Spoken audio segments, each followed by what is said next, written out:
Also adding, we are grateful for the courage of Officer Dollee, who ran into danger to protect others. Stop signs or stop lights or anything like that. Just people were down. People are crashing into each other, calling each other. There's a blind spot. I would say that it was terrible sooner rather than later, though. Maybe we install stop signs.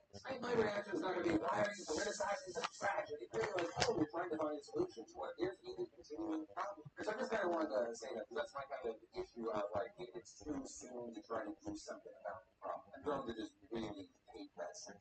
I will say, it is interesting the situation that we're in, but, we keep talking about, like, oh my gosh, I can't wait to get back to normal, but I had forgotten that we were talking about shootings seemingly constantly before the pandemic. It was actually something that former President Obama hit on in his statement, saying a once-in-a-century pandemic cannot be the only thing that slows back shootings in this country. We should have to choose between one type of tragedy and another. Also adding, we are grateful for the courage of Officer Dollee, who ran into danger to protect others. We hope his memory and the memory of all those we lost will not be in vain. And saying we just make it hard for those who hate in their hearts by weapons or even overcome opposition like politicians, the pressure of the gun lobby, of anyone, the ability of anyone to assemble an arsenal. We can and we must. In closing, we got. Fuck off. Come on. This is a normal week and no longer.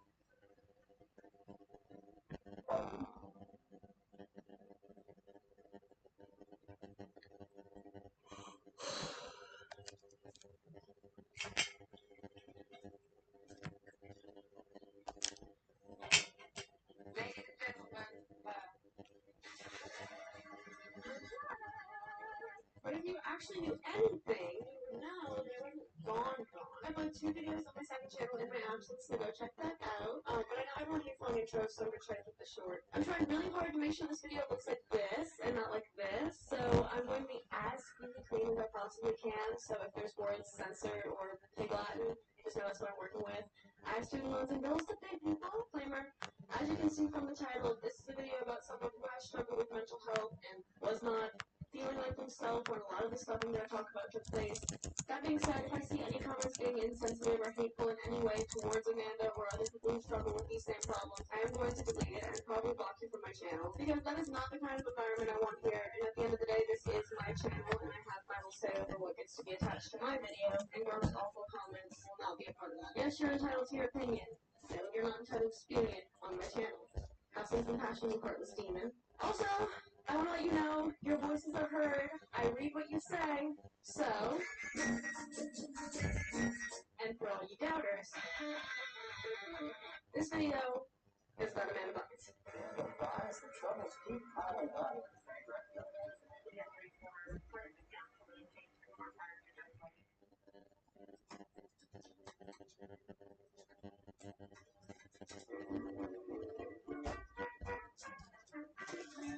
On April 3rd, 1986, in Thousand Oaks, California, Lynn and Rick Vines would welcome their third child, Amanda. They were mature parents. Rick worked as a dentist, Lynn as a dental assistant. Rick had a passion for comedy, though. He tried his hand at stand-up when he was younger, advice, but he wasn't making his killing as a dentist, so it wasn't some kind of failure or anything. As her daughter Amanda grew older, she gained a love for fashion. She would draw sketches of clothes and always talked about becoming a designer. More notably, though, it seemed she had a natural sense of humor and took a liking to comedy just like Rick. She was super expressive and funny, and she did these great impersonations of celebrities. She would be perfect for acting. So Lynn and Rick nudged her, and she tried it, and she liked it. She was pretty good at it. Great, even. We see this time and time again with child actors. Parents see potential in their kids, they nudge them into acting, and they like it because most of the little kids are just being cute and expressive and following directions. You get free food and lots of attention, the showbiz children often laugh at you, but like anything else kids get into, they usually get over it quickly. And when you're over something and your parents are so into it, it can make you feel guilty to stop doing it, especially when said thing has made you the breadwinner of the family. Amanda went from Barbie commercials to Nestle's Punch a Punch to a comedy camp at Los Angeles' famous Laugh Factory, where she was coached by legends like Richard Pryor and Arsenio Hall. And when it came time to graduate and perform her set, she wound up being scouted for Nickelodeon by Brian Robbins, friend of Dan Schneider, who I'm sure you've heard of. Only good things, right? This video is about the Queen Amanda. It's not about him, and that's such a here. And go check out Sloan on YouTube. I will link his channel below. There's a ton of videos about Amanda and him, and a whole documentary about just him, so go check out his channel. But from this point, she was cast on Nickelodeon's kid-friendly SNL, all that. The show featured an ensemble cast of actors who would go on to get much bigger roles, such as Kenan and Kel, Nick Cannon. She was quickly placed as a panelist on a game show on Nickelodeon as well called Figure It Out. And she was pulling in an enormous fan base and an enormous amount of money. But of course, with any level of fame, will come people who want to insult you. Child actors, unfortunately, are no exception. I'm sure she got the typical "you're ugly" and whatnot, but she's spoken specifically about comments made in passing by adults, particularly saying that she had a puffy face, which I'm sure the interviewer, whoever, had no intention of hurting her feelings. They maybe even meant it as a compliment. I know when I was talking to one of my friends about this video, and I sent her a photo of Amanda from ETA, the first thing she said was how cute her cheeks made her look. It was a pretty common thing to point out about her. Sometimes it's a compliment, but intentions do not always equal impact. And Amanda said that she internalized a lot of these comments, and at such a young age, they began to make her really self-conscious. Business-wise, because of the way Amanda proved to slay her tween girl demo, Nickelodeon decided to give her her own spin-off show titled The Amanda Show. It followed a similar format to all that, using an ensemble cast including Josh Peck and Taran Killam, who Amanda dated. Please, 20-year-olds who are attracted to freshman-age girls, seek some help. But what made it different from all that was then having a main character, Amanda. This propelled her even further into stardom, winning her 2 more Kids' Choice Awards. But after 3 seasons, when she was offered a contract for the role, she turned it down because she decided it was time to hang up her Amanda Show hat, telling the New York Times, "I don't want to be a Nickelodeon kid when I'm 30. She was ready to move on to bigger and better things. And that she did. In 2001, Frankie Muniz was the star of Fox's wildly popular sitcom Malcolm in the Middle. A show literally ever, by the way, Netflix, please fight back. He was, for all intents and purposes, a child star. He was slated for a movie that would play a compulsive player who has his life's work stolen by a hotshot movie exec. But the gag is, no one believes him. The role of girly sidekick was given to 14-year-old rising Disney star Lindsay Lohan, but she decided to take some time off from acting to be a normal kid, so the role was recast. Enter Amanda Bynes. This film, of course, was Big Fat Liar and would be Amanda's big break onto the silver screen. The movie received mixed reviews from critics because it's a kids' movie, but audiences loved it, and it brought in $53 million in the box office, and Amanda's first Teen Choice Award nomination.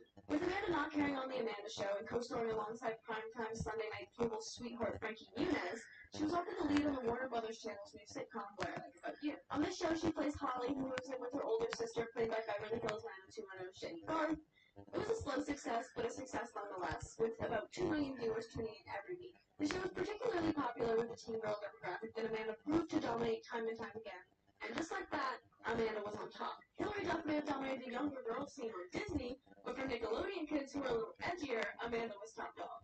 While starring on What I Like About You, she voiced a character in animated Charlotte's Web sequel, which did okay, but more importantly, she was cast in the Denny Gordon movie What a Girl Wants.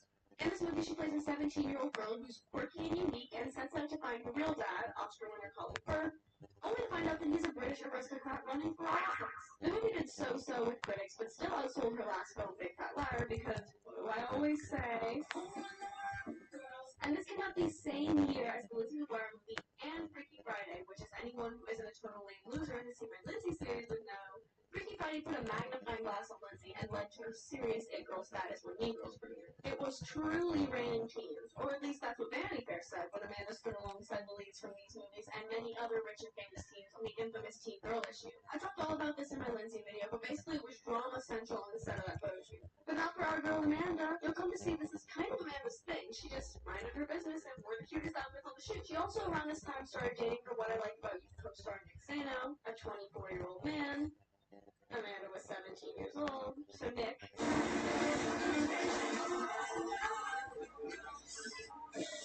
While Amanda's career was popping, she was allegedly seeking emancipation from her parents. Giant wife and troll who thinks she can disrespect Patti LaBelle as if she's literally anyone Lisa Lilland, said that she was spending a lot of time with them, and some sources even report that she sought emancipation to move to English United with his wife. But those same sources said that Amanda's parents were never letting that happen, and they were super strict and in control of everything she did. So she went through the petition. And this is the first public instance we see of Amanda trying to distance herself from her parents. So if you haven't been keeping up, Amanda's been constantly working, appearing in movies and 4 TV shows at 17 years old, and she's still in school. I can barely just do school. The next year, Amanda voiced a character in the greatest animated children's movie of all time, Robots, and she was in a rom-com with this guy from the first season of The OC. Shut up, queer. And Aaron from Mean Girls, titled Love Wreck. If you're like me and you've never seen this movie or its poorly photoshopped poster, I may be able to explain that. This movie, produced by Lance Bass, was originally written and filmed for theatrical release with a PG-13 rating. It surrounds a teen girl who's a super fan of rock star Jason Masters, played by the guy from AOC, and they end up stranded on an island together, but once she realizes they can get back, she tries to keep them thinking that they're stuck and she's a survivalist and there are alien mishaps. But due to problems securing a studio to release the film, it was continuously edited for 2 years until it was completely reworked into a family film with a PG rating, suitable for release on ABC Family. But that, of course, won't come later until 2007, when Amanda was super into it. Back in real time in 2005, when Amanda returned home from filming in the Dominican Republic, she constantly felt tired and sick, and she couldn't keep on any weight. She dropped to 100 pounds. Turned out she had a classic case of mononucleosis, aka mono, aka the kissing disease. Because of symptoms like sore throat and nausea, mono can cause rapid weight loss. Thankfully, though, it usually goes away on its own within a week or two. But while Amanda was at her dangerously low weight, her mother told her she had never looked better. And like other comments made about her physical appearance, Amanda internalized this, and from this point on, she strove to be thin, particularly 100 pounds. Once she recovered from the mono, she looked for a new way to stay thin, which we'll come back to later. In 2004, Amanda filmed a movie that would change everything, She's the Man. Starring alongside an unknown Channing Tatum who she was dating, this modern adaptation of Shakespeare's Twelfth Night has become known as Amanda Bynes' signature role. She plays a girl who loves soccer, but when her school cuts the girls' soccer team off and joins the boys' team, she decides to take on the identity of her brother Sebastian in his school area while he goes on tour with his band and watches seasons. Reviews on the content of the film were mixed, but on Amanda's performance, everyone seemed to agree that she kinda killed it. Critics said that she had a natural gift for comedy and praised her elastic face.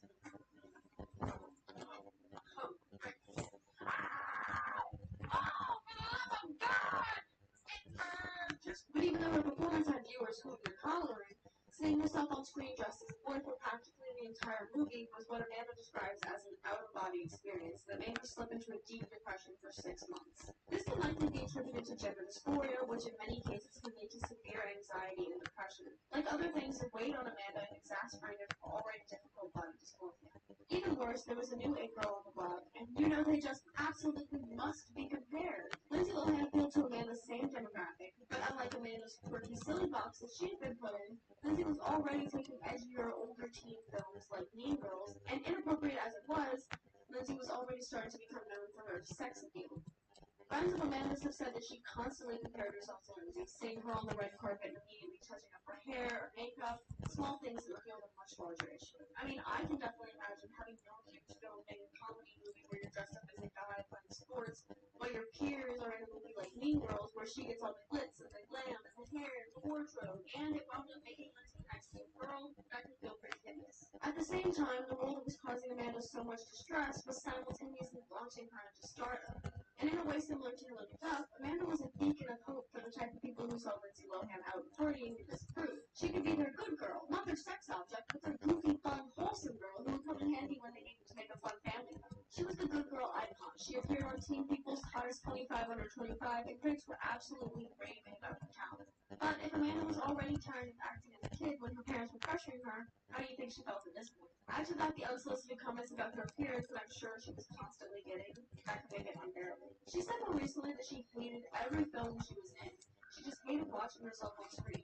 Like I said, the last film she was in caused her to feel deep feelings of anxiety and slip into a depressive episode for 6 months. The 6 months was really all she had because by September she was on set for Hairspray. Hairspray was a film adaptation of the Broadway musical Hairspray based on the 1988 film Hairspray by the genius John Waters. The movie would feature an ensemble cast of stars like Queen Latifah, John Travolta, Christopher Walken, Allison Janney, and Michelle Pfeiffer. It was a big deal, and Amanda, along with Zac Efron, were brought in specifically for their star power among the teen crowd. While on set, Amanda was being a trashy mad, as we all do, and she came across an article that Don the amphetamine Adderall, which is commonly used to treat ADHD and narcolepsy, the new skinny pill.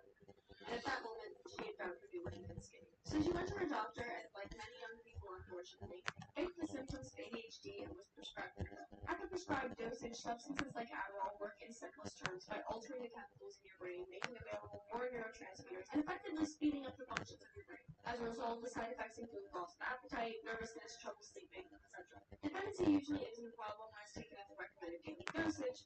However, when it's used in tandem with other things such as e-way, aka mixing up with it can dull the effects and cause many to overdo it, and constantly overdoing it can lead to more severe effects such as hallucinations, paranoia, and delusion. But some major publication found it appropriate to publish this article that basically told everyone how to have an ED, and Amanda, like many others likely, read it and started taking it regularly.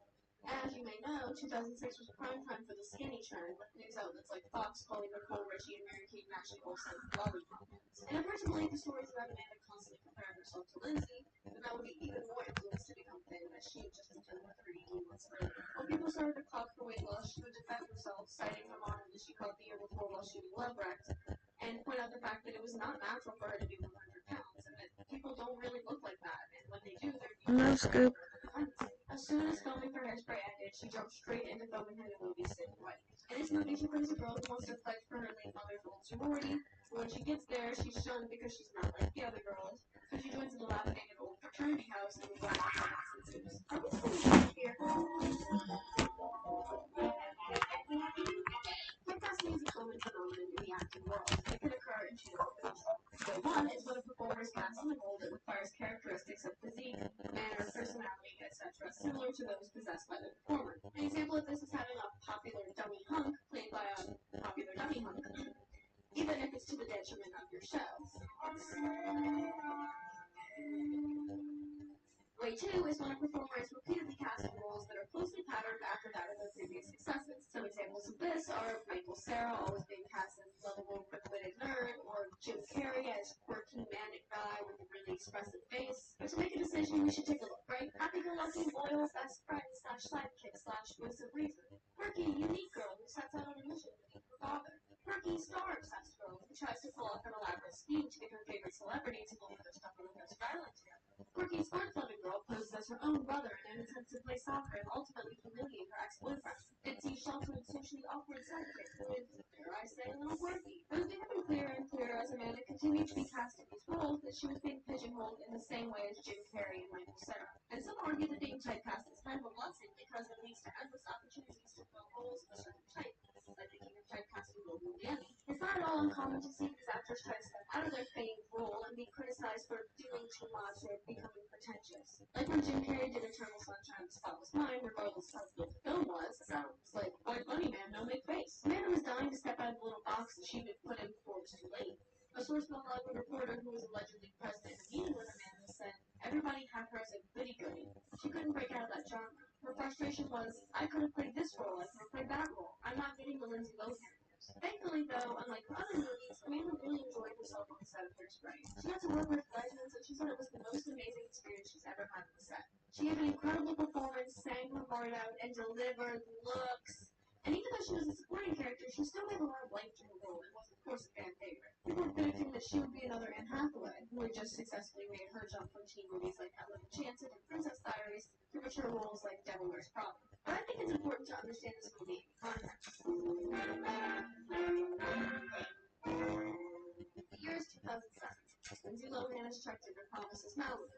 Paris Hilton went back to jail. Anna Nicole has tragically passed away. Whitney shaved her head and suffered a nervous breakdown. Lindsay Lohan gets 2 DUIs and goes to jail. Nicole Richie too gets a DUI and spends a little under an hour and a half in jail. For young Hollywood, it seemed like the empire they had built up so fast was coming tumbling down. But nothing of the sort could be said for Amanda, though, at least not to the public's knowledge. The biggest scandal she had to date was her weight loss, but in comparison to the tribulations of the other stars, Amanda was a perfect angel on her way to mom. Some even complained about how clean she was and said it made her boring. Hairspray had a record-breaking release. It was the biggest debut of any movie musical, and it debuted the same week as I Now Pronounce You Chuck and Larry and Harry Potter and the Order of the Phoenix, and still came in right behind it, raking in $27.5 million. This was Amanda's first movie that she'd been in that drew an adult audience in addition to her usual teen bumper crowd, so she had one foot in the door for serious movie transition. While acting was something she was great at, she wasn't particularly passionate about it. Something she was passionate about was fashion. And arguably, the good thing about being a teen idol is that it can open doors for endless opportunities to try your hand in other business ventures, even ones you've shown no prior interest in. So Amanda was able to make this a reality for herself. Earlier that year, she announced her plans to release a clothing line. She made a deal with value retailers with Stephen Barry's, which is kind of like Sears without lawnmowers. The line was called Dear by Amanda Bynes, and she described the line as very affordable and made for girls like her. Every piece was under $20, which I think is really cool. But Despite the low price point, Steve Barry's failed to drum up customers and eventually closed down, taking the environment in mind. Those close to her at the time have said that they believe this to be a moment they caused the image to turn to really heavily. Cindy White premiered, and critics liked Amanda's performance as per usual. But the comedy in the movie was cheap and relied on old, tired jokes about racial stereotypes, so it was no new classic by any means. It didn't even break even in the box office. At this point, Amanda's won hard on her rebrand, and she's really trying to distance herself from the girl image that she's so perfectly maintained for years.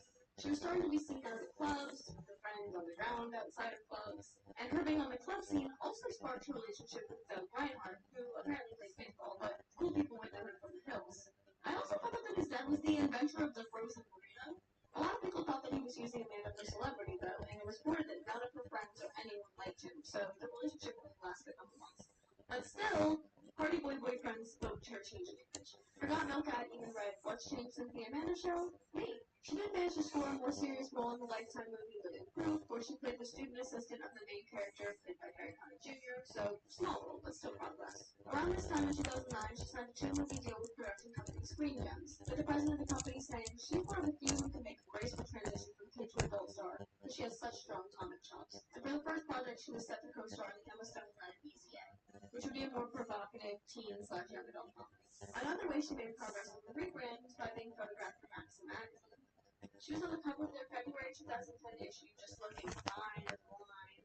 This was, of course, met with criticism because some were sad to see the person they regarded as the good girl who had gone off the rails taking off her clothes for the cover of some dirty magazine. But regardless, she killed it. She said in the interview that she was interested in taking up sexier roles so long as they were the right ones. That same month, she was cast to star alongside Owen Wilson in the raunchy comedy Paul Path, in which she would play a promiscuous babysitter who was interested in Owen Wilson's character, her boss.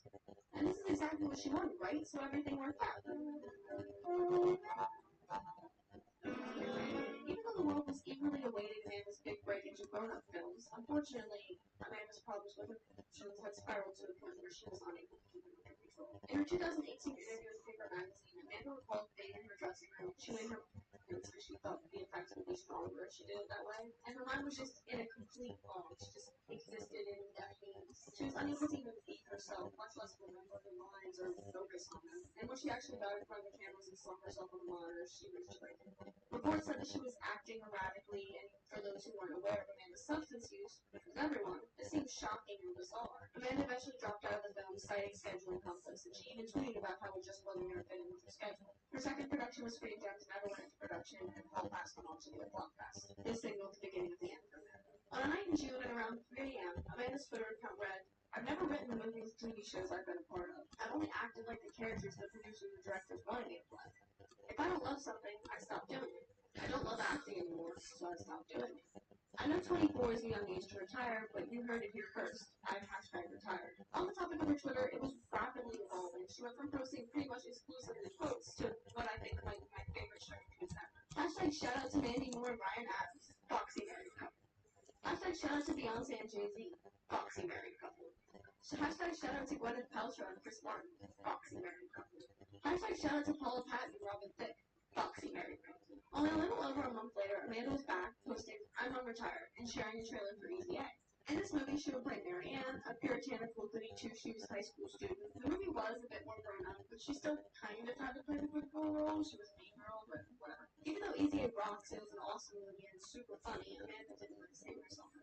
When she went and saw it, like other times, she had partaken in some mixed media, if you know what I'm saying. And this would obviously alter and distort the way she perceives things, and coupled with the body dysmorphia she was already suffering with, this would be a painful experience. She said to Paper Magazine, "I literally couldn't stand my appearance in that movie, and I didn't like my performance. I was absolutely convinced I needed to stop acting after seeing it." And she did. Easy A would be the last time we'd see Amanda Bynes on the big screen. 2011 was a quiet year for Amanda's Corner, and to us common folk, she kind of disappeared off the face of the earth. She said that once she had decided to end her acting career, she found herself doing nothing. And as someone who had spent all of her formative years acting nonstop, she really didn't know what to do now. She would wake up, go to eat way, and take her Adderall and ruminate her thoughts all day long. And as I'm sure you could tell, that wasn't particularly healthy. If not because she was someone with low self-esteem thinking herself deeper and deeper into a hole, because she was now dependent on this medically induced state of euphoria. And that's not something you can physically keep up with when the very thing that it relies on is actively causing her to slip into a state of psychosis. And when she wasn't just sitting around,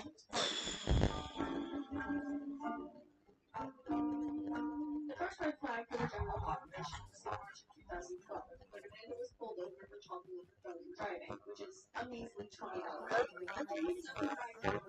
cop showed her information. Right, Jane Costa got to hand her a ticket. Quick and drove right off. The cop didn't pursue her because she had all her information and had literally written off.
Okay, Sully, man.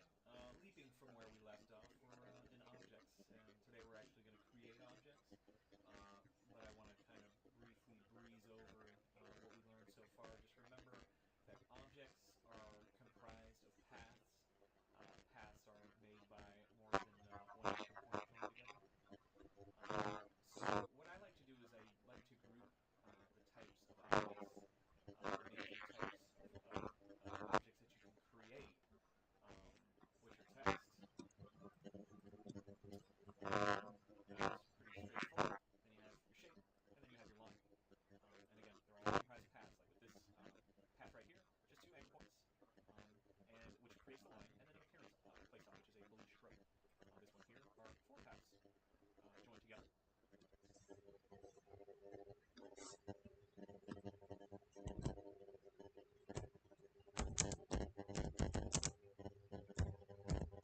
will need to open this document I have prepared especially for this tutorial. This can be found in the Introduction folder in the Project folder. Now, you can download this project folder for free. The download link is in the description. So, with the project folder open, click Introduction, Fill Stroke Effects, Versions, and select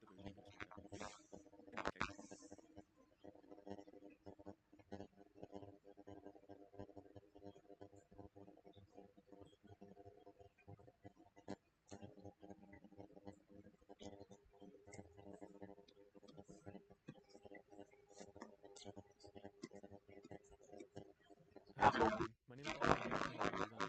Today I'm going to show you how to convert a stroke or path into an object in Illustrator. So let's begin by selecting the pen tool and creating an amazing logo for a client.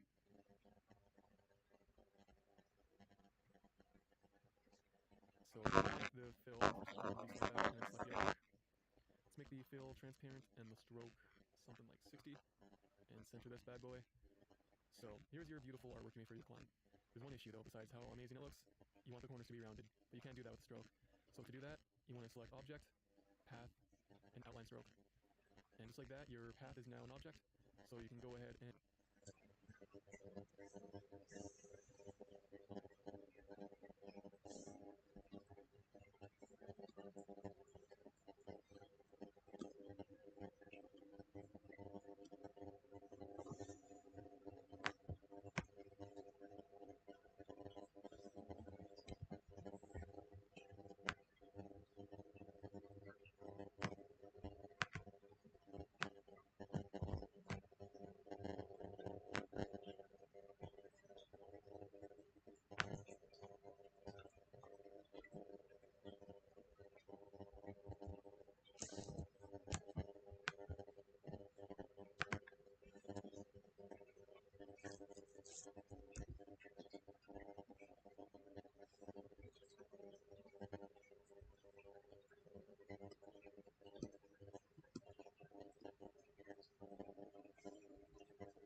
No.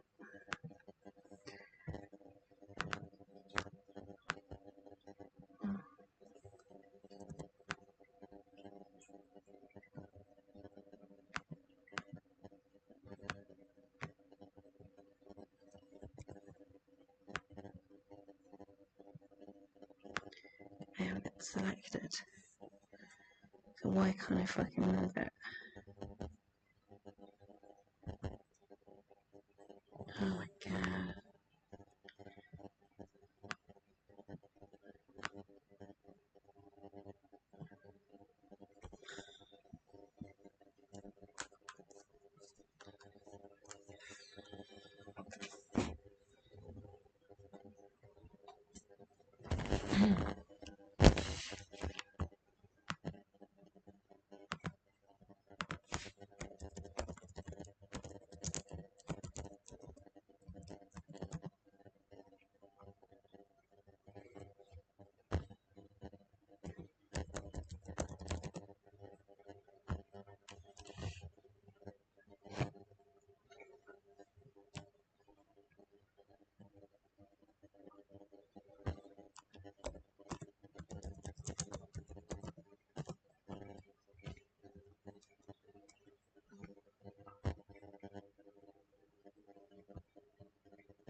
total ticket already, but she apparently went to the station and signed the ticket later that day. A month later, on April 4th, Amanda is pulled over at 3 in the morning after an attempt to pass a cop car, which already is a rookie move. Ideal spot in traffic is somewhere behind the cop, because if you have one in your line of sight where you know they can't pull you over, it's like, what are the odds of someone pulling up behind you? But anyway, rookie move aside, while attempting this maneuver, she sideswiped the cop car. After refusing a breathalyzer or just, Amanda was taken into custody for driving and a hit and run, and her bail was set at $5,000. And she gave the world this photo. Obviously, she'd been out drinking before the wreck. She was at the Standard, and then she left and went to a place called Greystone Manor, and that's where she was when she left and got pulled over. And she apparently tried to go back after she was released, but they wouldn't let her in because of what happened the night before. And she was still getting photographed driving herself out to these clubs and texting and driving, backing over curbs. Some theorized that this diversion from her usual good girl image was all a ploy to get more adult roles. I mean, hey, people always said she wanted to get the roles like Lindsay, and what was Lindsay doing right now? Obviously, it wasn't that simple, but that's what people were saying. This work actually convinced her parents to move from Texas, where they and Amanda's older sister and her kids were living, back to California to try and help Amanda. But TMZ reported that sources close to the family said they were not interested in getting a conservatorship. In May, Amanda rear-ends a car on Ventura Boulevard. The woman she hit said that Amanda stopped, but after declaring that there was no damage, she left. The car, however, had $800 worth of damage. And even though she technically stopped, she didn't exchange insurance or wait for the cops to get there, so this was another reason. Of course, every news outlet was covering this, but Amanda wasn't going down the tabloids without a fight, tweeting, "I can't help but laugh at all of you writing fake stories about me. I was not in any hit and runs. I don't drink, so the DUI is false." After hearing what she was officially charged with, a DUI, she tweeted President Obama saying, "Please have the cop arrested me. I don't drink and drive. I also don't hit and run." The end. And so the cop was sent to Guantanamo Bay, and Amanda was exonerated and also given the Presidential Medal of Freedom. Needless to say, she pled not guilty, and Rick even came out to back up her claims, saying she was not. "I was told that she blew a zero on the breathalyzer. She didn't have a single drink that night. My daughter doesn't drink." September 2012 was probably the most turbulent month for tabloid coverage of Amanda ever. The month starts with Amanda being officially charged for everything from June and August, and she thinks up to a year. The next week, Amanda seen something from a pipe while driving. Keep in mind, she legally lost all of her driving privileges because of the last accidents. I'm not being defensive. She needs your hair color, but we don't know she's just old. 2 days later, members of the Equinox Gym in West Hollywood saw Amanda looking, quote-unquote, disheveled with her hair a mess and makeup smeared, and at least at some points her sunglasses on indoors. She reportedly exercised on a bunch of cardio machines, each for a few minutes at a time, spoke to herself, and burst into fits of laughter. Members said that she was acting bizarre and seemed fidgety and nervous. 3 days later, she gets caught again driving on a suspended license, but this time it wasn't the paparazzi that caught her, it was LAPD. Luckily for her, she wasn't arrested, but her car wasn't counted. However, not everyone was pleased with the lax way in which Amanda was being prosecuted, with veteran road nuisance Lindsay Lohan tweeting, "Why did I get put in jail and a Nickelodeon star has no punishment so far?" The very next day, she's in the news again, this time for locking herself in a boutique dressing room for nearly 2 hours. Someone in the store must have tipped off paparazzi because when she eventually left, they were out there waiting for her and they captured this video. Do you think that you should be under a conservatorship? No on the conservatorship? That same night, Amanda goes to spin class. During class, she got up to find a new bike, which was reportedly closer to the mirror in front, but that could just be storage fluff, or it could be someone with dysmorphia body checking. Then she got off again to touch up her makeup while everyone else kept spinning, but the final straw for the instructor was when she allegedly pulled off her shirt to reveal a, and I quote, tiny black strapless bra. After having a bizarre story come out about her nearly every day for the last week, she gave a phone interview to People magazine to clear things up. She said, "I'm doing amazing. I'm retired as an actor. I'm moving to New York to launch my career. I'm going to do a fashion line. I'm not talking about being arrested for DUI because I don't drink. I don't drink and drive. This is all false." And People magazine reported that she was polite, respectful, and upbeat on the phone. That same night, Amanda got into a confrontation with a paparazzi outside a restaurant in Hollywood. You know what, man? I wish you the best, man. Hey, for real. No, I really wish you the best. Hey, can I just get one quick frame? You have to delete that one in my face. I need to look beautiful. It's a bad shot. Alright? Please. You look gorgeous, Laura. Look at me. No, come quickly. No, come quickly. No, just one quickly. Can I just get a shot? You walking quickly? Let go of the camera. Excuse me. Let go of my camera. Please let go of my camera. Can you let go of my camera? Amanda! Stop pinching me. That's not necessary. I could not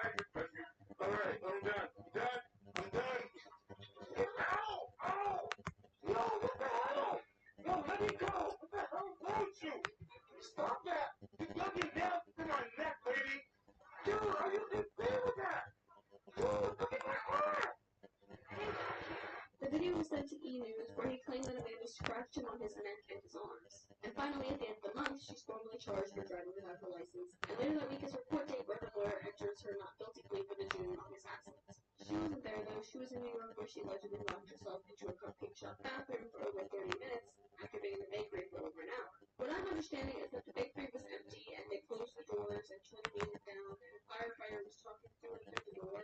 She didn't respond, so he got scared that she was unconscious, so he called the police to ask her permission to break the door open. Once she heard that, though, she came out of the bathroom saying, "Excuse me, I was doing my makeup."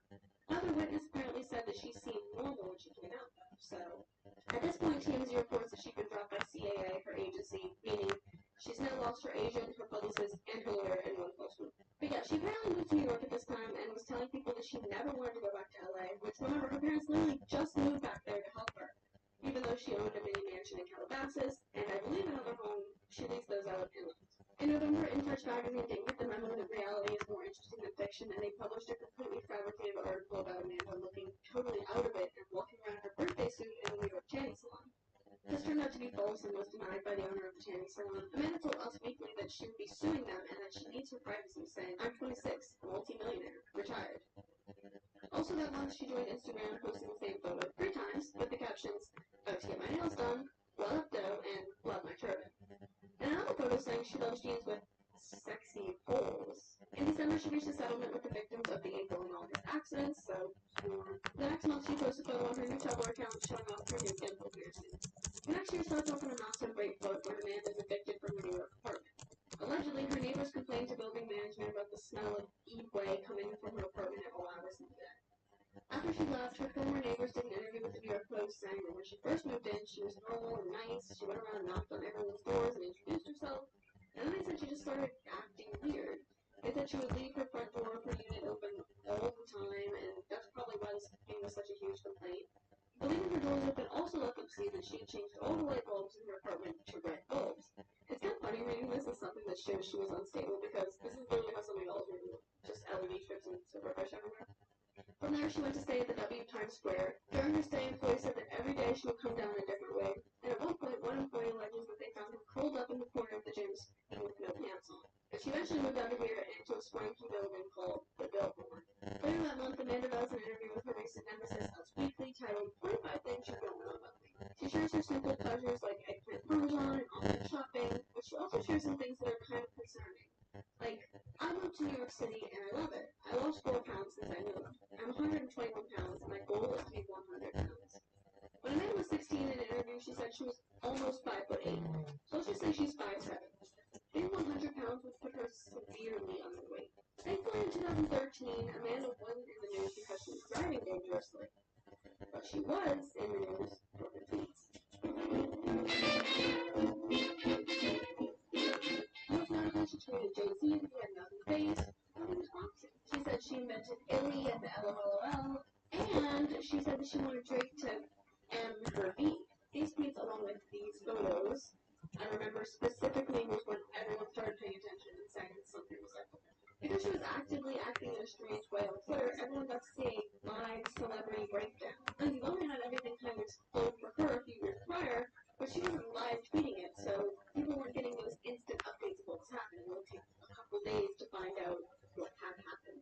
Something really interesting that I found looking at old blog posts and stuff around this time is that a lot of people were calling for Amanda's parents to put her in a conservatorship and would cite Britney Spears as an example of how Amanda's parents needed to rein her in. Not everyone says Amanda though. She had at least one fan, Kardashian, who tweeted about her love for Amanda's new look and also praised her on live TV on Chelsea Lately. Am I the only one that is obsessed with her new makeover? I think she looks amazing. With the blonde hair and those nails, with all those extensions and makeup, you would think she looks pretty hot. I mean, I'm like obsessed. I like her. I like that. Yes, I like that picture.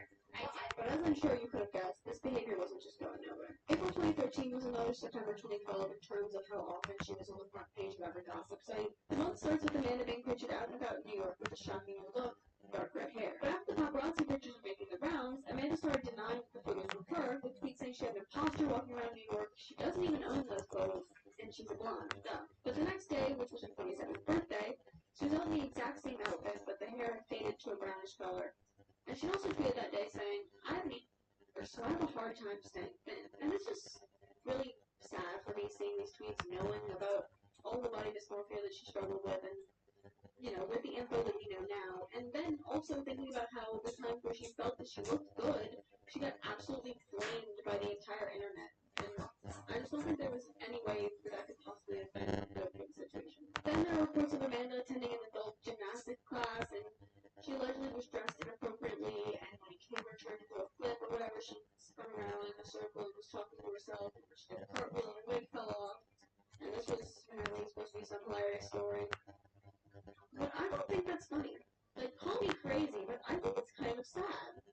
And there were people worrying about her mental health and showing concern, but the average townie sim was just like, LOL, Amanda Bynes is nutso now. She didn't say that this story wasn't true and that she would sue people who spread the story, but I wasn't there, so obviously I can't say otherwise. And this was kind of common. With all the talk of erratic behavior, Amanda started threatening to sue people using unflattering photos of her articles as well, saying, I'm suing In Touch, Us Weekly, Perez Hilton for hiring paparazzi to follow me and then take the worst photos of me at the worst angles.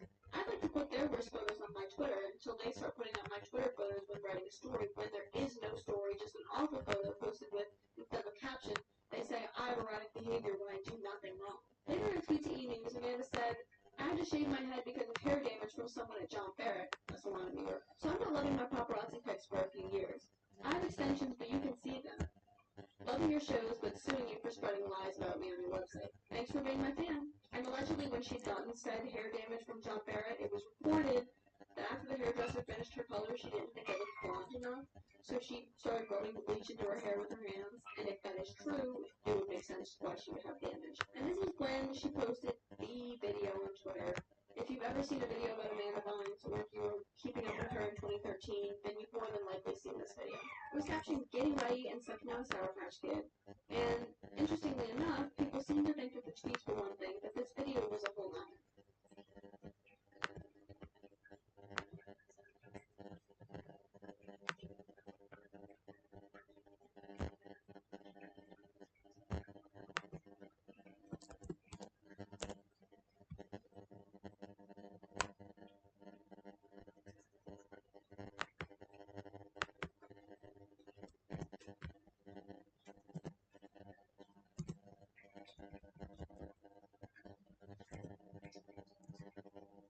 Some thought perhaps it was too strange to be real.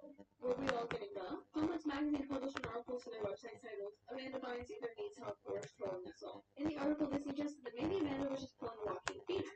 And if you didn't know, toward the end of 2008, Joaquin Phoenix said that he was retiring from acting and starting a rap career.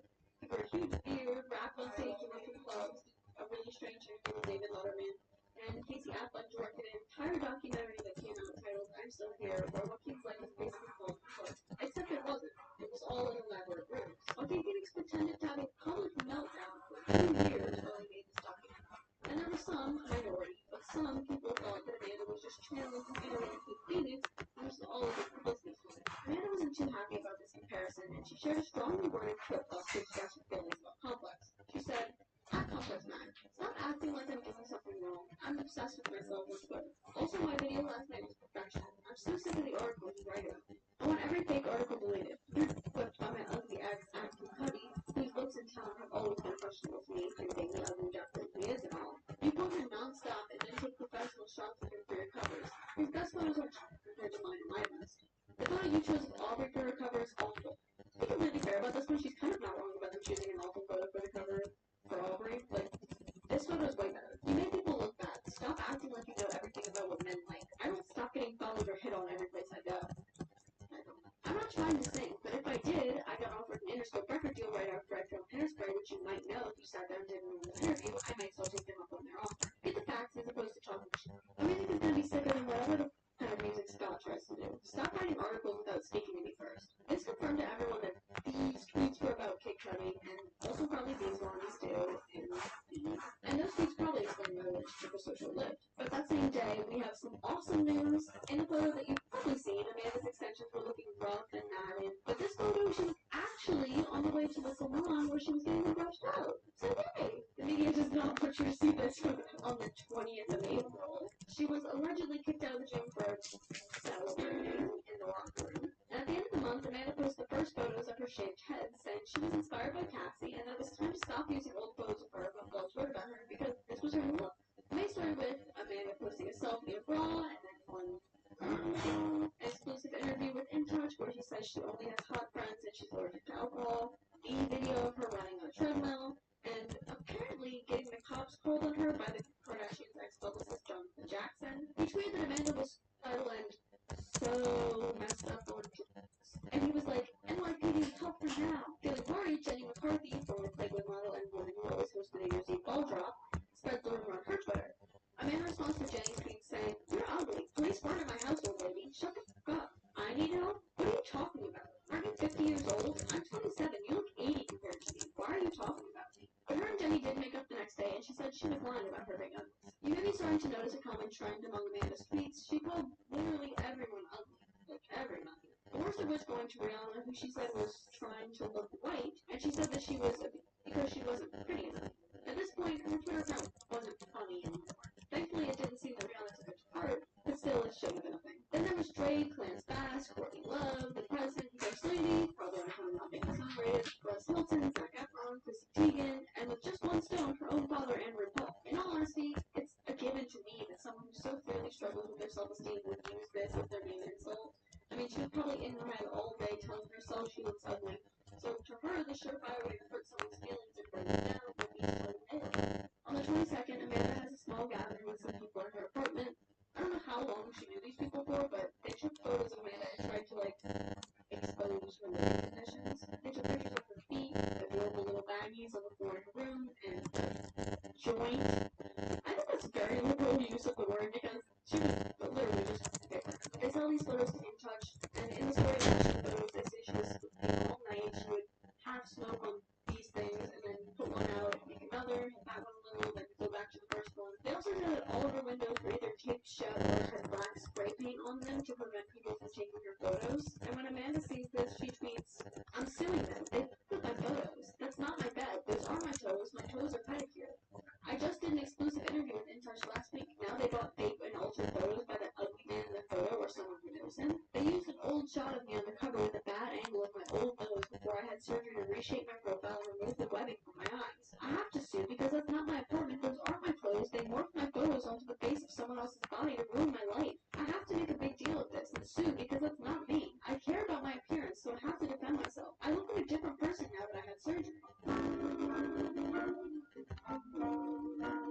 On May 23rd, Amanda rejected from getting on a private jet flight after she reportedly tries to use Google as a form of identification. That night, around 7:30 p.m., she was caught smoking in the lobby of her building, causing a building manager to call the police. And when the police arrived, they knocked on her apartment door, and she opened it up and let them in, which I know was a rookie move. This is apparently when she threw a vase out of her 36th floor window. Since I'm a physicist and a genius, I did the math for you. Assuming she had an average-sized base, let's just say it would weigh about 3 pounds, and from the 36th floor, assuming every floor has 10-foot ceilings, add a little extra for the lobby, we'll say it would fall from around 400 feet. That would hit the ground at 109 miles per hour. You can hit with that. She didn't actually claim that it was just a vase, but in what may just be the most bizarre turn of events in this arrest, they couldn't find it. No one saw it coming down, no one died from the impact of a 3-pound piece of glassware coming in over 100 miles per hour, and there was no broken glass on the ground or on the third-floor trellis where they thought it would have fallen that the paparazzi or the police could find. But she was arrested for reckless endangerment and photographed being taken out of the apartment building in this wig, which her mugshot was also taken in.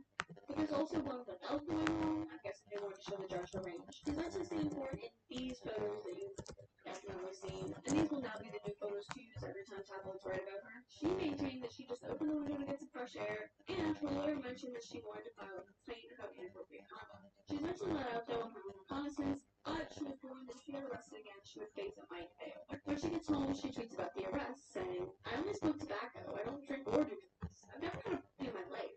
I need to get another nose job after seeing my mugshot." The next day when she's getting dropped off by a cab, she's in a brown wig and she has her face covered with a scarf. And the paparazzi are just all up in her junk, which is so weird. Imagine doing this to anyone else. I don't care that she used to act and now she tweets a lot. How about that make you entitled to literally being all up in her face with a camera? That just literally baffles me. But to make it worse, one guy kept pulling the scarf off of her head and she went on a bit of a tirade. That same day she tweeted, "Believe everything I say on Twitter," followed by a tweet plus that read, "Don't believe the reports about me getting arrested. It's all lies. I was..."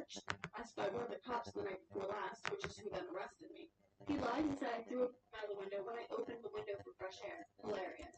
He slapped my vaginas. That's a big deal. I then called the cops on him. He handcuffed me, which I resisted, quite unlike any of those who stated. At this point, I'm like, no, don't tell me you're resisting arrest. Then I was sent to a mental hospital. Offensive. I kept asking for my lawyer, but they wouldn't let me. The cops were creepy. The cops actually asked me, and they found no mark on me or outside my window. That's why the judge let me go. Don't believe any reports. The next day, the tweets just keep getting more and more extreme. This is the actual day that she tweets from now on. She also says that her parents aren't in her life and that she'd rather than be homeless than live on her money. She also points out that her parents are nearly 70 years old, and she's right, her parents are hella old. And she shares another flip plus about her arrest. For once and for all, this is the last thing I'll say about the mistaken arrest. I'm suing NYPD for illegally entering my apartment, lying about what's on me, and lying about me tampering with non-existent hair. Then I'm suing for being put into a mental hospital against my will, then locked up overnight for coming home after a facial and working out with my trainer like the good girl I am. I'm allergic to alcohol and drugs, and I don't participate in any of the above. I'm so offended by all this, but so proud to not be a true alcohol abuser. I don't need to talk about this anymore. My lawyer and I are taking this offense so seriously. Everything they did was against the law, and the judge saw that there was no drugs on me or proof of any type of mental illness. I was so offended to even be taken to a mental hospital, and they would not allow me to call my lawyer until the next day after being in jail all night. Then I went to court and was immediately released, but the judge saw that I was wrongly arrested. The cops found no proof of any type of abuse or evidence of paraphernalia, such as a gun in or around my apartment. I'm also suing my apartment complex for lying about me speaking in my building. I'm free forever. You can't lock up an innocent person. Thanks for caring. Look forward to seeing me in music videos. I'm getting in shape and getting a nose job. I'm looking forward to a long and wonderful career as a singer/rapper. And don't even think for a second that she was lying about becoming a rapper, because she was presently working with blah blah blah. And she apparently turned down a hosting gig for a Playboy radio show where they were going to get her a driver and everything, but she wanted to work on her album. Also, TMZ photographers finally locate some broken glass that could be Amanda's face, but who knows? It's been literally days and it's just us like walking in now. The next week, she posts a public apology to Kid Cudi saying, I want to apologize to Scott Muscudi. My account was hacked. I didn't call him ugly. He's not ugly. He's gorgeous and we dated. I love him. She tried a similar strategy with Rihanna, tweeting, I saw a bunch of mocked up tweets about me bashing Rihanna in my mentions. And she shared this photo with the caption, this is a mocked up image I found on the internet that I love. I love Rihanna. She's such a beauty. This photo, for the record, is very much real. She also tweeted about Miley and took it back, saying she was one of the prettiest people. And she apologized to Drake, saying she'd rather be friends than smash him. And I don't mean to make a whole thing out of her when she called ugly, because I do think it's important to mention for timeline purposes, because I want you to have the whole scope of what people were saying from her on a daily basis. But, one, she wasn't in the right mind, and two, go get your own diaper and all. But this one I have to mention because this really pissed me off. Okay. So this time, Amanda's in Atlantic City at the Rebel Casino, seemingly by herself. She's getting photographed in the casino, jacuzzi on her phone, and there's reports of her lunging at someone who tried to take a photo of her and making fancy selfies if she didn't like them and whatnot. But for once, Amanda was literally just tweeting, minding her business. She didn't at anyone, she didn't name drop, she didn't subtweet anyone, nothing. She tweeted, if you're not hot, I don't care about you. A controversial opinion? Sure. But she was so clearly not in her right mind that shouldn't offend anyone. But that didn't stop the literal most irrelevant person that I could think of from inserting themselves in the situation for actually no reason at all. Matt Prokop. Do you know who that is? Exactly. The guy who played Big Troy Bolton in High School Musical 3. Ew. I loved High School Musical. I had the poster for this movie in my room growing up, and I genuinely have no clue what his character's name was at all. But he replies and says, look in the mirror. Stop getting worked. Save what's left. Amanda replies and says, your girlfriend has an ugly face like you. To which he replied, wow, the devil speaks. We were fans of yours. That is the most ridiculous response I can literally think of to trigger me that you incite. Then he tweeted, get ready for this one. And my girl is more successful than you will ever be. He didn't do a little better than to say himself. I'm just gonna say that. Enjoying the long road downhill, disgusting head. Let me get this right. Hold on. Let me make sure I have this right. You, Matthew, logged on to Twitter.com, searched the account of a woman who had at this point been having a super publicized breakdown for, in the general public's knowledge, at least a year. And you replied to a tweet that I guess you didn't like, but had absolutely nothing to do with you, for the sole purpose of provoking someone that you clearly know is struggling with mental health and addiction, as you so classily pointed out. Am I understanding that right, Matthew? You thought that was really the move? So then Amanda responds and says, I like her ugly face. She isn't as pretty as me. You need to put up 2 comparable professional photos. She's not a model. I am.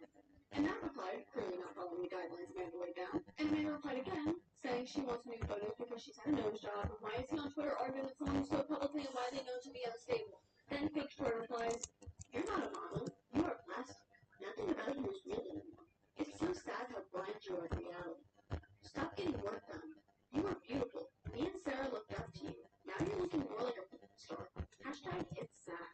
First of all, looking like or also this. You're right. Women should only look like that when you're also, literally who asked who you and Sarah looked up to?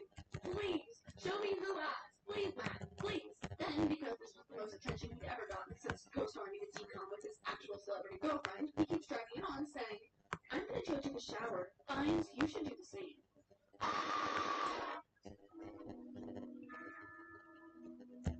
And then tweeting the lyrics to the new show music. Then he posted on Instagram about how she blocked him. Cassie must have been real light this June, Matthew. Lots of time on your hands to pester someone with a mental illness. You're so awesome and cool. Anyway, you can't tell that story really annoys me because most of the time when she was arguing with celebrities and they totally owned her, it was because she started it. But this person literally just came out of the woodworks of a complete nobody. Like, I don't think she would have even thought to insult him because who is he? Like, it's such an irrelevant ass person. And he comes out of the woodworks just to pick on her for absolutely no reason. So that he could then play the victim. Like, no one feels sorry for you. Literally not one soul. Tell me why I looked up Matt and I found out that Sarah Malin has a restraining order against him. I knew that this behavior was a red flag. And I'm very happy that Sarah is away from him and in a relationship with a guy else from Bachelor. Also around this time, the guy who started the rumor that the cops were at her apartment posted these doctored up ass texts, basically trying to convince everyone that Amanda was, in fact, pulling a Joaquin Phoenix. That would have been riveting if literally one single person believed they were real, but it was obviously fake, so no one cared. This is also when Amanda would start non-stop tweeting about plastic surgery. She revealed that she was born with a birth defect webbing between her eyes, and she had nose jobs and surgeries to correct this because it was so embarrassing for her. And this is why she's so adamant about tabloids using nude photos, preferably ones from her Twitter, that don't show her birth defects. She posted about how she was between nose jobs so her eyes looked bruised, and how she was going to get her full face done, saying, "There's a surgery for everything that's wrong with you." Late June, after posting she had made it out of her most recent surgery alive, a new shockingly bad photo of her that will become the new photo to use in every article is posted. She of course denied that the photo was her and said that her face was more fun to someone else's body, someone with a round head. Early July, she went on a Twitter rant about how her nose was broken and making the bone under her eye protrude. Just hours later, she walked into the Manhattan criminal courtroom wearing a blonde wig dyed blue, a tank top, Jordan 8s, sweatpants, and a Rolex that wasn't set to the right day or time. Her appearance, though, was short. She was formally charged with reckless endangerment and attempted tampering with physical evidence, and she got her in court. The next day, she was photographed in the same outfit from the day before, selling blue shoes and wig. This video shows her dancing through the streets.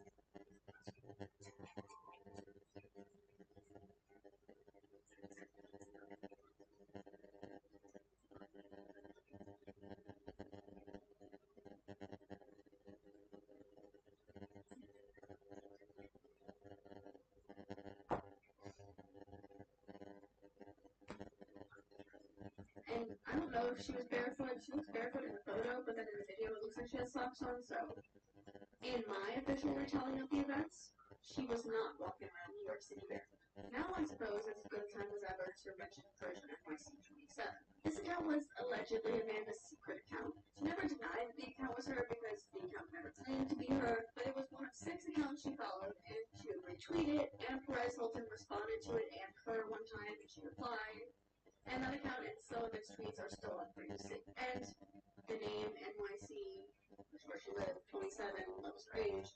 Okay, back to my timeline. So I'm guessing that at some point after the video of her running through the crowd took place, she got a room at the Ritz-Carlton in New York.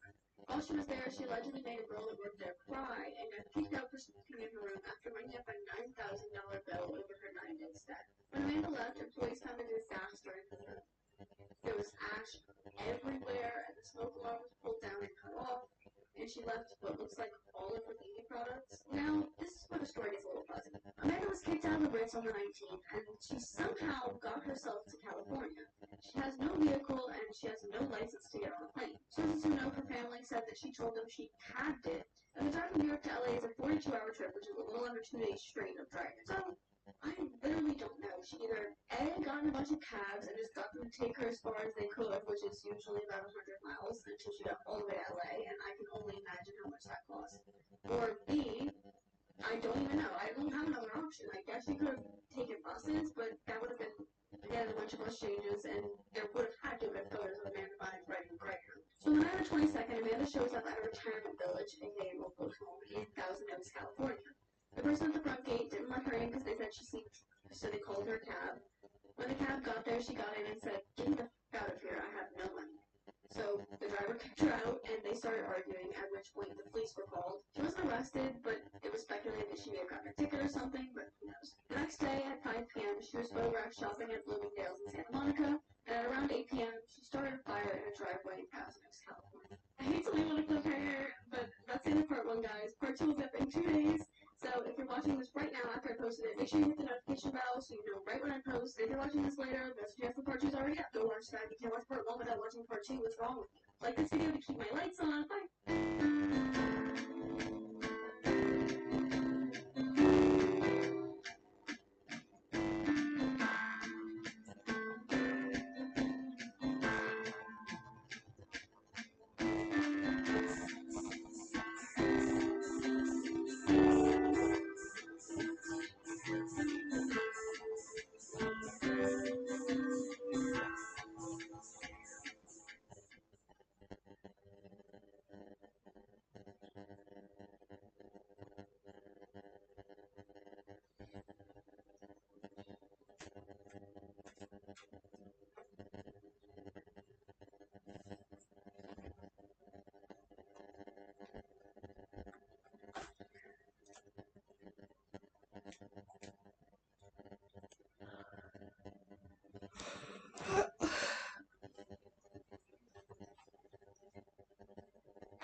Hi, welcome back to my channel. Sorry I haven't uploaded for seemingly ages. Just been playing a lot of Pokemon Sword. So anyway, I was having this conversation with a mate the other day about kind of in the noughties, hate that word, washing machines going, you might hear this fucking noise in the background. We were discussing reality TV, British reality TV, back in the noughties, the kind of reality TV that I would have grown up with during my pre-teen to teenage years. And we were just discussing how bang out of order most of it was. It kind of was just bullying people on national TV. I don't think if you could have the same shows nowadays, they'd be able to air, or Ofcom would probably get 50,000 complaints or something. I'm not sure if half of these shows still do air. We were kind of saying to each other how it's no wonder when we were teenagers, along with all the other pressures that come with your weight and yada yada yada, we live in a society, right? But it's also no wonder that we thought putting on weight is one of the worst things that can happen to you, because overweight people on TV were treated like zoo animals. I'm not joking, we had shows like Super Size, Super Skinny, Secret Eaters, Fat Families. Fat Families, I think the presenter on that one used to say things like, "Oh yes, you're a bit bulky," but I'm very sure. We always had Anna Richardson doing all sorts of diets all of the time. For some reason, once she did baby food diet, I watched that as a teenager and thought, there's a stunning idea, eating baby food to lose weight. Can't believe I'm going to admit this on the internet, but that's still something that ticks in my head a little bit. I don't have any babies, no intention of having babies, but sometimes at the shops I'll find myself in the baby food aisle thinking, oh, I need to lose a few pounds. That's how much this stuff kind of sticks in your head. Secret Eaters, where they would have people go on and say, right, why don't you put the person would be like, I don't understand, I just eat a nice jacket potato for lunch, make some grilled chicken for dinner, I don't understand. Then they put cameras in their homes to film people secretly snacking throughout the night or eating extra calories. This video isn't about weight, I'm just saying as an example. Then these people would get mocked a bit, so it's no wonder some of us grew up with problematic attitudes towards eating, shall we say. But it's not just about weight, it's also about appearance, and that's what we're going to look at today. There is a show called Snog, Marry, Avoid. I'm still not sure as to whether people apply to be on the show or people they found, like producers found these people and approached them to go on the show. But we're going to watch some clips because essentially this show was brilliant. You know, I think it would be interesting to look back at it with more adult lens. From what I can remember, there's one people who were like really, who looked quite outrageous but were really vain and narcissistic about it. And then the presenter would go around the streets and show people pictures of this person and be like, would you want to date with them? And the people would just always be like, oh no, they look rotten. Like, imagine going on TV and being told that you look really fucking ugly. I want to look through. So, Snobberioid. And I want to make this a whole series of looking back at old reality TV and just being amazed at how they got away with it. The queen of charity shops has slugged eyebrows, Snobberioid. Hey, I'm Jasmine, and I'm from Newport, and I'm the queen of the charity shop. I would describe my style as crazy, please, I'm looking pretty good now, vintage, I really like it, completely over the top, and majorly colourful. My immediate reaction is she doing that for a joke. But it was a different time. I'm not sure what time it was, but it was a different time, it was a different era. When it boils down to it, yeah. When you're younger, you might think, oh, that person looks crazy. Is it hurting anyone? No, it's not. Maybe she just likes her eyebrows being that big. Maybe she's faked it to go on the show. I don't know. But those eyebrows, they're not hurting anyone. And really thick eyebrows are back in fashion. So maybe she'll just a pioneer. Validating is literally my life. I always seem to attract a weird man. He seems to dress just like my brother would dress it. But it's vintage. Ever since I can remember, I've wanted to be different. Fall on that girl's mate though, because now it's actually kind of cool to be sustainable and shop vintage. So I think the bigger the eyebrows, the more confident I feel, especially when I go out. do you know what? I think this is quite indicative of the time actually, because I remember my eyebrows, they weren't like that, but the harsh, those eyebrows are clearly drawn on look. I think I went through something like that when I was a bit younger actually. So if I'm going to a mad rave or something, they kind of swell the face. So I do have to top the rest sometimes. her sense of style actually looked fine, but I do live in East London, so it's nothing like other affairs. Good for her. I'm here to meet Jasmine at this charity shop. It looks like she's just having a wander around to read some vintage trick stuff. I remember this presenter, and I used to not like her. I'm not sure why. This was during the time of my life where I just didn't like anything. I was about 18. Just didn't like anything. Still don't really. But I'm just less harsh about things now. Jasmine, you look like you're playing that game where you have to put on as many coats as you can in a minute. I don't think I look like I'm playing a game. It's just a bigger look. I like it. I think the more the better. I mean, how many stars do you have in the eyebrows yet? The more I look at her, the more I think she is actually well bricklayed. She wouldn't have had a place in a vintage shop down there, so it's quite what's the big deal.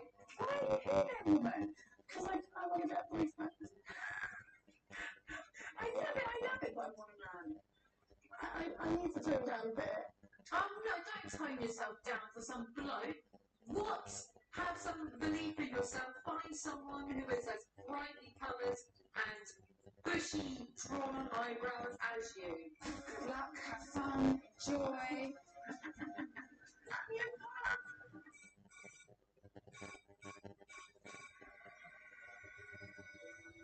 I am Pod, the personal overall device. Who are you? Right, so this pod thing was weird. It was like Hal, but not like Hal at all. Hi, Pod. I'm Jasmine. Jasmine looks a little bit like a pirate. I like that. Where is she now? They should do it. Where are they now? So where edition. Eyebrow alert! Eyebrow alert! What could you say? The largest eyebrows I've ever seen. Then what do you mean? They're amazingly ridiculous. No. Compared to some of the people that used to go on the show, she actually seems quite nice, so let's go on. Oh, you look like a pantomime game. No, I don't. I look amazing and colourful. That's it. We love to see the self-confidence around here. To get ready, do you cover yourself in glue and roll around in bins? What? No, that's just ridiculous. Why does this computer have so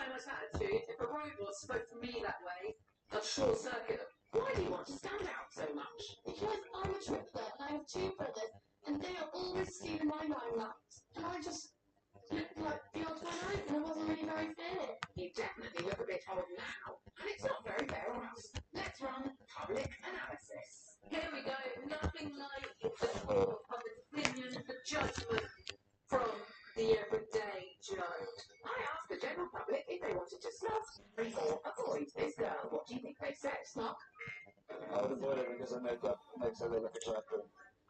See what I mean? Nowadays, in 2021, there's more social awareness. People fully online.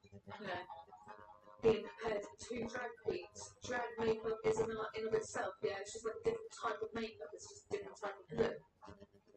Back in the noughties, late noughties, whatever, there was much less social awareness, much less like access or acknowledgement in the public sphere of these kinds of things. So that bloke meant it completely in a nasty way, obviously. But this is what I mean, like noughties, late noughties, whatever, reality TV, where this Jasmine girl, she's just existing and she's been slagged off by some bloke on the street. I would avoid this and make public so look like a clown. I would avoid her because she's trying way too hard to stand out and I'm not a fan of her massive casket on eyebrows. Now, I'm sure some people are going to say, well, she knew what she was signing up for, going on snuff for a void. But is that an excuse to let people have free reign to just be nasty? There's constructive criticism, right? There's constructive criticism.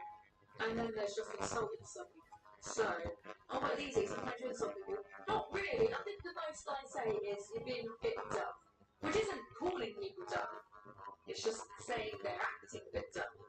There's a clear distinction. And sometimes Shane Dawson acts a bit dumb. That's all I'm saying. Chapter 4. In fact, 100% of the public wanted to avoid you for serious cause. Imagine what that would do for the old self-esteem. People now they sign up for women on reality TV.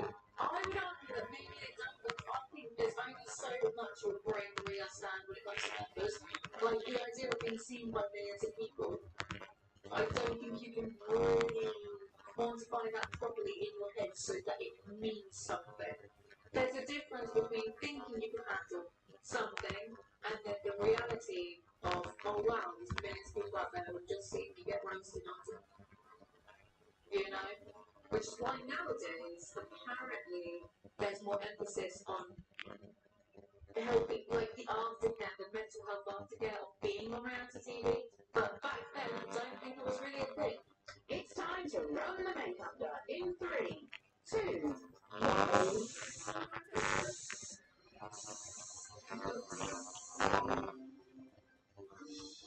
Oh my god. Alright, sure, she looks like someone that could work at Topshop now. But if all that makeup was making her happy, who was anyone else to say, hey, don't do that? No, not having it. Oh, it's not her because her outfit looks great and she's useless. I just had to look to see if this show is still running around 2008 to 2013 because of course you couldn't have it nowadays.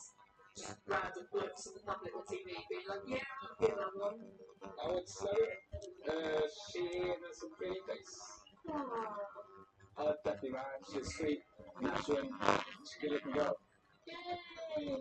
Hooray! This girl has more worth in society now because some bloke said that they would snog her. Jasmine, you've gone from 100% avoid to 100% snuggle marry. Yay!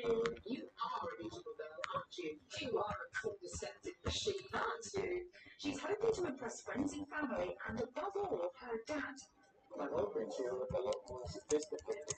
Because that is all any little girl should aspire to impress their overbearing fathers. Liberty loves it when you judge her. Snog marry a boy. Let's have a look at this. I hope she's really aggressive. Hi guys, I'm Liberty. Number 1, please judge me. Number 2, please hate me. Because number 3, I love it. Legend.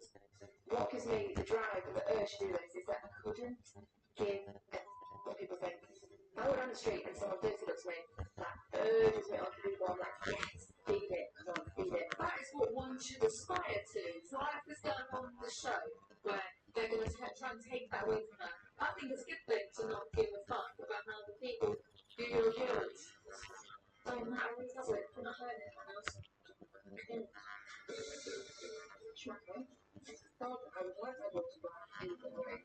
She looks so nice, which is natural. Oh, please, just one thing. Bye. Did they have highlights now? I don't think I knew that highlighter was a thing. That was like 12 years ago. Why you come to the long of like a lot for me, and I feel I owe her this.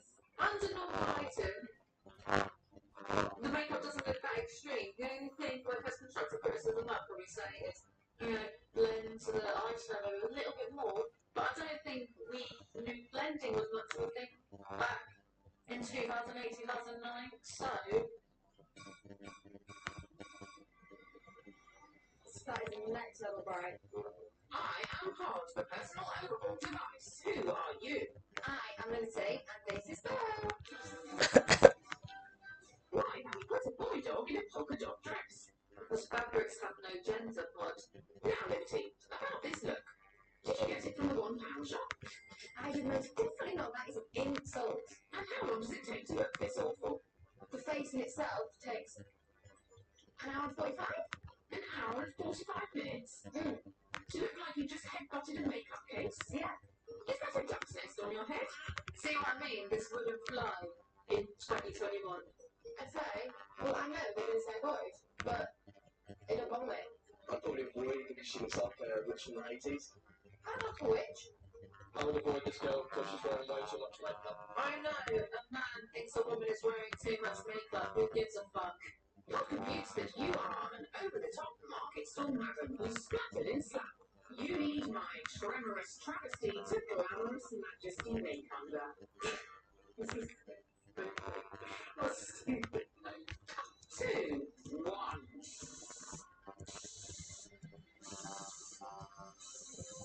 I would stalk her. She looks amazing. She glows. She looks presentable. She's nice. She looks presentable, like a woman is just an object that you should present. Why am I getting annoyed? She actually it's like a medium between how she was when you first saw her and it's really rude. She needs to do still like the school. She's better than me. Okay, that's fine. Yeah, of course she'd be cross with you. But look, Mum, why can't you just say one nice thing, one time? You're on TV, slapping your daughter off. Just be nice, fucking nice, no, that's good. Well, because it's a lot of day. Not fake tan. Possibly not so wrapped up in the outfit. She could look prettier if she wore more makeup. But you know what, if this girl does have like some confidence issues, and that's why we're going to say it with like you're from you. Does that happen, right? Well, I wonder where that's come from, like the confidence issues, if there are any. Well, mum like that, but that's all I have time for today. I will be doing a few more of these. That's actually quite tame. Not too bad from the public side. So I remember the public being harsher than that, but we'll do more of these. Don't you worry about that. If you enjoyed this video too much, like and subscribe. I make new videos whenever I feel like it. Follow me on Instagram, and I'll see you guys next time. Bye.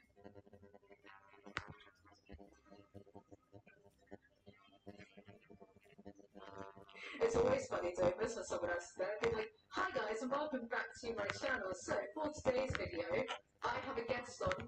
We're going to be talking about whatever I feel like. This is the Easy show after all. Would you like to introduce yourself? Hi, I'm Evangelina Scott, which is a little bit wordy, but that's what you're to call me, apparently. And for members of my audience who don't know what kind of videos you do, what kind of videos you do? Oh yes, I should actually introduce that rather than just say my name. I do drama, commentary videos, mostly drama, covering a lot of shame loss and nutrition haters, all the big people, and also some ninja breakdowns every now and again. Just a fun time for everybody involved.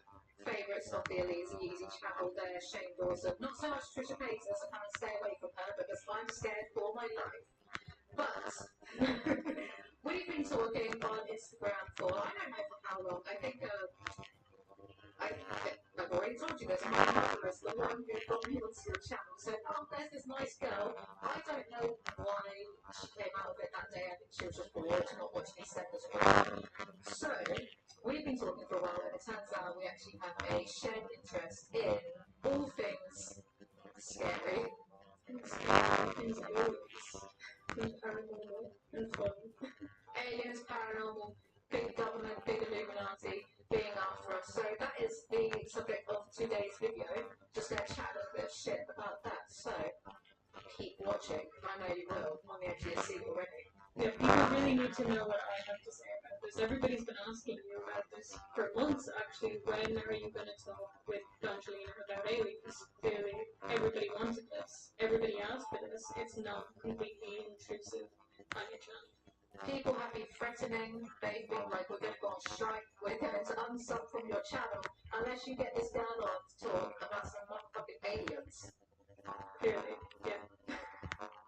When did you first find out about aliens? Because this is always interesting to us, like people.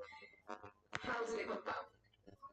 Right. So I remember this so clearly. My very first experience with aliens, which was not the belief I held them today. I was 5 or 6, and I was watching RTE, which is like Irish channel. They have kids shows in the morning, and they had something on about aliens, and it freaked me out. And I was convinced that they were going to get me. So I went to bed, and I was in my bed, and I heard "Greetings, Earthling." I swear to God, I heard it clear as day, like it was there. It was obviously child brain, like making stuff up. But I was so convinced that, and I was so scared I wouldn't turn around. But from then on, I was like, oh my God, this is just a thing. And then I talked to my dad about it later on. He's a big alien believer, and got me convinced, like, oh my God, yes, and they're here. They're here, and they're not going to say "Greetings, Earthling," because that's stupid. Like, the more I talk about this with people, the more I get memories of like my own obsession with aliens, and I don't know how for me it ever came about personally.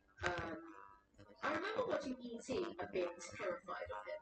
You know the bit in have you seen E.T.? Yeah.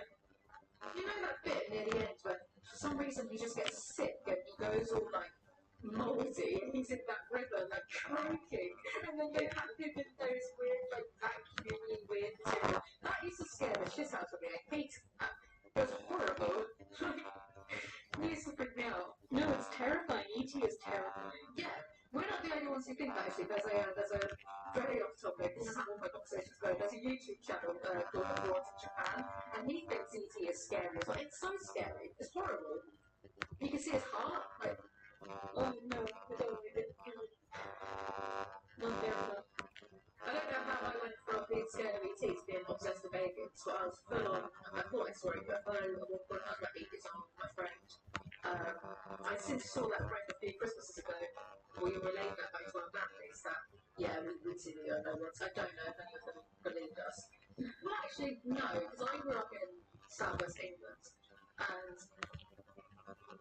apparently, like our parents on that street saw some UFOs once, and it was like where I came from was almost this army town, so they had the army was stationed there, but like there's this woodlands area, and it's where the MOD would go to test things, and people would just see UFOs. So you know, maybe the whole town was some sort of experiment, and that's where I came from. You're not even a real human. I don't feel like a real human. You might not be. I said that in therapy once to like this therapist. I said, sometimes I don't know how to human. And she was like, it's interesting you say how to human. And I was like, is that interesting? I thought that was like fairly normal. So maybe. Maybe, although that is dissociation. It's actually. Yeah, that's depersonalization. When you don't feel good. Or derealization. Wait, which one's which? It's one of those. I get them confused. Depersonalization is where you feel like you're viewing yourself, almost like you're not controlling yourself. Derealization is the one where everything has reality, and it's horrible. I hate that. I get that quite a lot. Oh god, I get that as well. It's staring at the balcony, being like, oh dear. Maybe the aliens will come and get me and be like, it's actually been a simulation, and it's actually not real. So you were right. You're just very intelligent. I wouldn't like that. I would hate that. If some aliens came and went, yep, none of it's being real. Because now I'm used to it. If I was a kid, it would be different. Like, I was such a freak about aliens and stuff. I was learning in my school, and like these older kids came up to me once and said, well, you're the one that thinks aliens. I'm like 7 or 8 years old, and I was like, yeah. And they said, you know aliens don't exist, right? And I was like, dude, you're like, no, how the fuck do you know? I was like the weird alien kid at school who just believed in aliens, and I'm going to say this on the internet and be embarrassed, but I'm not embarrassed actually, I am who I am. Once, Be proud. it's horrible to think of, like, because I talk to my mum about this stuff now, like, Did you ever think that I was possessed as a little kid? Because so I used to watch the show called Artisan. Did you know that? Yeah. With the Neil Yeah. So once I know that there's literally like 4 alien out of like those cereal boxes and paper mache and things didn't read, they had it like and like broken eyes were on these little corner because it was based on the what's it called? Hopskinville goblins. In the 1970s, you hear about them, these goblins that just laid siege to this farmhouse all night. The police came out and they shot at them, but the bullets pinged off. How have I missed the story? I think it happens in the 60s and 70s. There's actually a Pokemon that's based on the goblins. I need to read about this. You need to look it up. I was like obsessed with this story, so I made like some paper mache abomination. These mimic all their eyes. I didn't just like it would give me nightmares, so I think it's my room and just like wake up and see this like big staring at me and be like, what the fuck is that? And so really do paper mache that I made. And I made like a little shrine in my room to aliens and I prayed to it, hoping that I would get abducted so I wouldn't have to go to school. And I wasn't like a lonely kid or anything. I mean, I had friends. You just thought the aliens would be cooler than the friends you had. Am I wrong though? No. I mean, you're right. But can I just say, because you said that you would wake up and get scared, I've had it happen more than once that I wake up with my arm here, and I see my tattoo when I wake up, and I'm like, holy shit. I did notice your tattoo actually, but I thought it was a little bit of a... So this is Nick. Nick. Why Nick? I did not name him. I went to drinks with a friend when I went back to Ireland last time, and he asked, what's his name? I was like, doesn't have a name yet. Well, how about Nick? I was like, absolutely not. He needs a cool name. He's like, no, it's Nick. And I just kind of went along with it. He's the same friend who gave me the inventory and stuff. So, Nick sounds like a builder. Like he's an alien mechanic or a plumber or something off the ship and he works too long and he drinks too much afterwards after his shifts. that's my Nick. This is based off the, that crop circle. Oh god, where was it? Crabwood 2002 or something. Is it Crabwood? I can't think of it. But it's that crop circle that has the alien in it and then this circle with binary code. It says, beware the bearers of false promises and stuff. Do you not know this crop circle? I don't. Because I'm not sure where I know where I stand with a lot of things. Like, reptilians obviously exist, of course they do. But there's like 3 different types, you know, the ones that evolved from dinosaurs that survived the asteroid explosion, the ones that come from the 4th dimension, and then the ones that come from the Planet Sirius B. There's a lot of reptilians in my fantasy land. But crop circles, I don't know where I stand. I don't know what I think about them because like a lot of them have been forged, right? I mean, see, if I didn't know about all these ones with like binary code and stuff, I would be like, this is bullshit. But the one thing somebody pointed out to me the other day, which I felt kind of stupid about, when they said it to me, because I was like, how did I not think this? So the binary code says something like, we are bearers of false promises or something. But then my friend said, so why did they make the binary code to translate into English? Because binary code in English is not necessarily to be planned that you would translate it into English. So clearly somebody planned it out, and at this point why wouldn't they just use English? And I was just like, well, maybe. I was just stupid. And I kept this on my head forever. But I love it. I'm very confused. I'm going to have to check out this book set because I'm really very confused by it. Do check it out, because I don't explain things particularly well, which is quite difficult when you do YouTube and you can't speak. It makes for some issues. Hello, every single one of my videos where like I can't pronounce any words ever. It's a miracle that I managed to be so clear and so calm in this conversation. I'm surprised, because I've done it as well, and like, you even did your intro first try, like, kind of amazing. Thank you. I am so undervalued, unappreciated on this platform. I should have more subscribers than Jake Paul. I'm only half kidding about that one. Wait, what? You have more subscribers than him, or you deserve? No, I should have more subscribers than Jake Paul. Oh, no, you should, for sure. You're better than Jake Paul. What does he do? Jake Paul probably doesn't even leave anything. I know, which is just upsetting. Like, that's how I weed out whether I'm going to be friends